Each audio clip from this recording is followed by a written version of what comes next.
중국 사람들 잘 안 씻어요. 그건 지금까지도 비슷합니다. 공중 화장실을 이렇게 문을 열고 들어가면 칸막이가 없어요. 까고 다 앉아서 같이 싸는 거예요. 백성들을 기준으로 비교하면 문화 수준이 한국이 높았습니다. 훨씬 더. 좀 도덕 문화적으로 상당히 이제 미개한 측면도 있었다. 이 격차가 컸다. 일본은 아예 경쟁 상대로도 안 봐요. 중국 사람들이. 약간 두려움의 대상이 된다든가 존경심을 유발한다든가.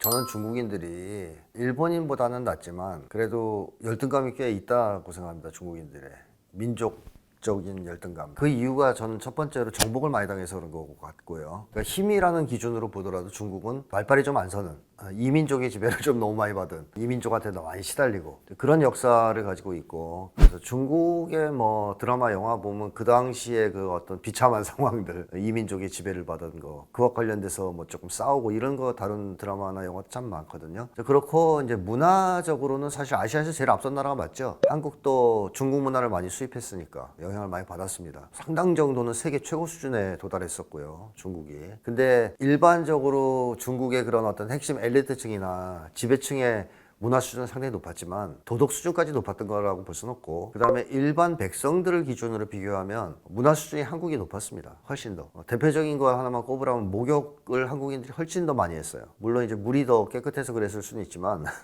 중국 사람들 잘 안 씻어요. 그건 지금까지도 비슷합니다. 최근에도 한국인들 중에서는 중국인들 더럽다고 얘기하는 사람들이 있는데 지금 많이 좋아졌죠. 경제가 성장하면서 중국도 많이 깨끗해졌는데 전통적으로 한국인이 볼 때 중국인들은 좀 더럽고 잘 안 씻고 깨끗하게 주변도 정리하지 않고 뭐 이런 것들도 있다 보니까 소위 이제 옛날부터 떼놈이니 하는 말도 쓰고 그랬던 건데요. 이런 것들이 중국의 열등감의 원천일 수 있습니다. 그러면 열등감이 심하면 어떤 행동을 하냐면 남의 걸 자꾸 이제 베끼거나 남의 걸 자기 거라 우기거나 하는 행동을 할 수가 있죠. 일본처럼 한국에 대한 지독한 열등감을 갖고 있는 나라의 경우, 일본의 그 식민 지배를 할 당시에 고고학자들이 유물을 조작할 정도였어요. 한국은 아주 구석기 시대의 유물부터 나오는 나라거든요. 그러니까 이 땅에서 뼈를 묻고 아주 먼 옛날부터 원시인 때부터 쭉 우리 민족이 나왔다는 증거가 여러 유적지 유물들로 발굴이 됩니다. 일본은 게 없어요. 그러니까 좀 늦어요. 한국에 비하면 한참. 그러니까 얘들이 이제 그게 너무 열받아가지고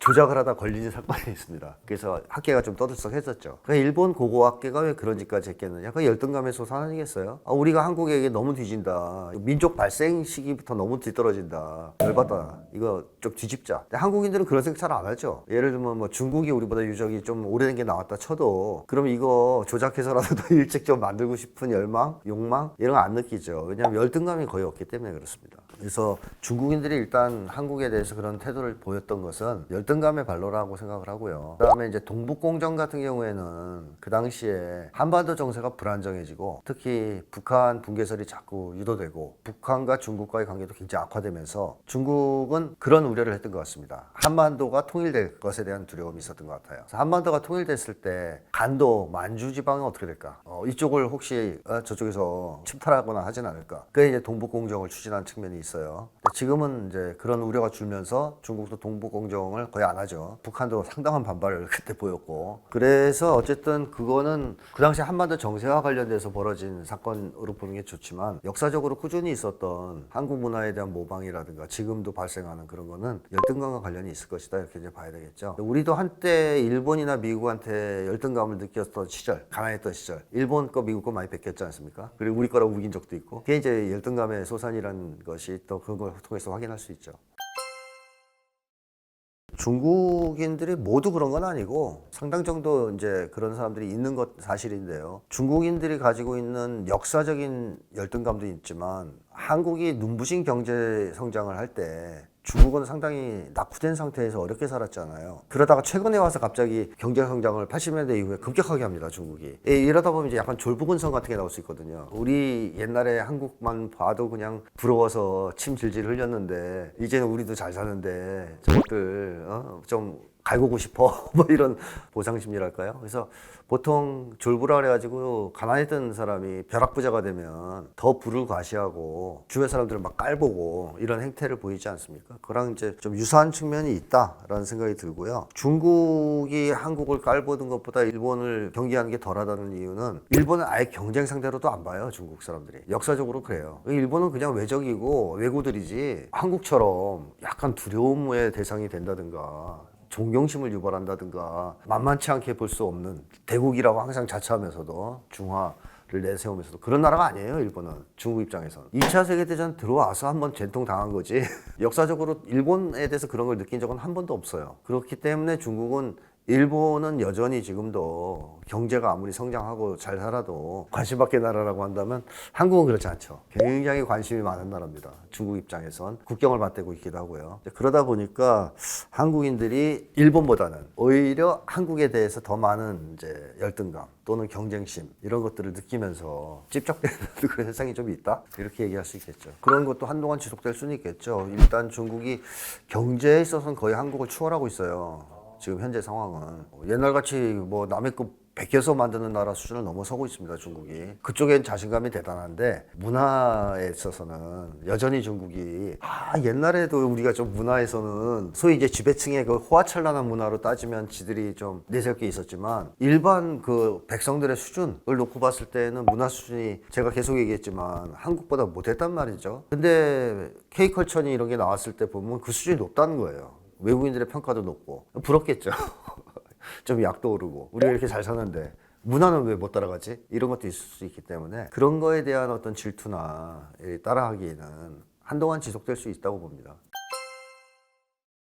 그러니까 이제 중국은 그 괴리가 좀 큰 나라죠. 지식인층 내지는 엘리트층 또는 지배층과 보통 백성들 사이의 괴리가 상당히 큰 나라입니다. 소위 이제 황실 문화나 이런 고급 문화를 접하면 대단히 감동을 받을 수밖에 없는 세계 최고 수준의 문화를 가지고 있지만 일반 백성들 보면 혀를 끌끌 차게 되는 그 중국 화장실 옛날 얘기 들어보셨는지 모르겠어요. 중국이 옛날에 공중 화장실 이렇게 문을 열고 들어가면 칸막이가 없어요. 그러니까 예를 들면 한 10개의 화장실이 있다면 10개 구멍이 있는 거예요, 거기에.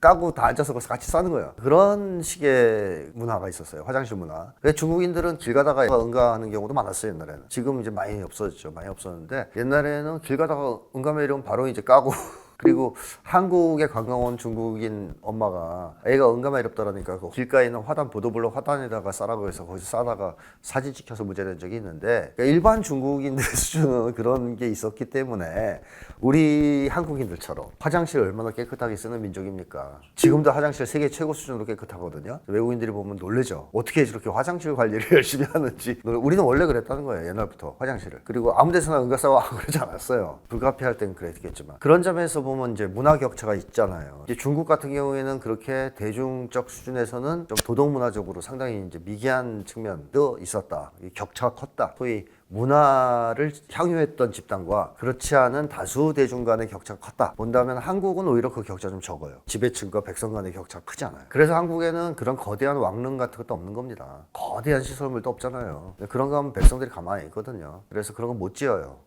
안 지은 게 아니라 못 지은 겁니다. 백성들 들고 일어날까봐.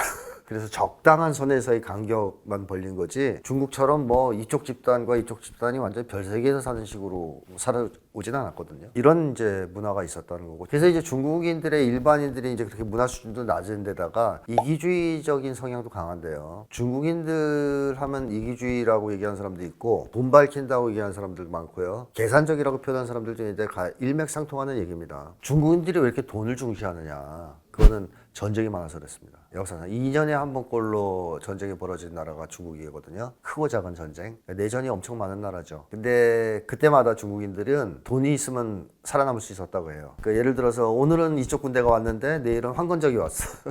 돈 주면 되는 거예요. 그럼 이제 돈 받으면 또 살려줘. 그러다 보니까 이제 중국 사람들은 생존을 위해서라도 돈을 중요하게 생각하기 시작했고 돈이 있으면 된다. 돈이 최고다. 이런 식의 이제 생각들, 그리고 개인이기주의, 이런 것도 조금 만연됐죠. 그래서 중국 사람들이 돈을 중시하는 걸 어디서 확실하게 알 수 있냐면, 이 장례 문화를 보면요. 옛날에 중국 장례, 지금도 그렇습니다. 중국 장례할 때 뭘 뿌리냐면 돈을 뿌려요. 종이돈. 저승길에 가면서 쓰라고 돈을 많이 뿌려요. 그래서 장례를 성대하게 치러준다라고 할 땐 이 지전을 많이 만들어서 지전을 많이 뿌려서 거의 이제 거리 자체가 지전에 덮일 정도로 지전을 뿌리는 장면이 나오죠. 돈을 줍니다. 근데 한국인들은 사람 묻을 때 엽전 몇 개밖에 안 줘요.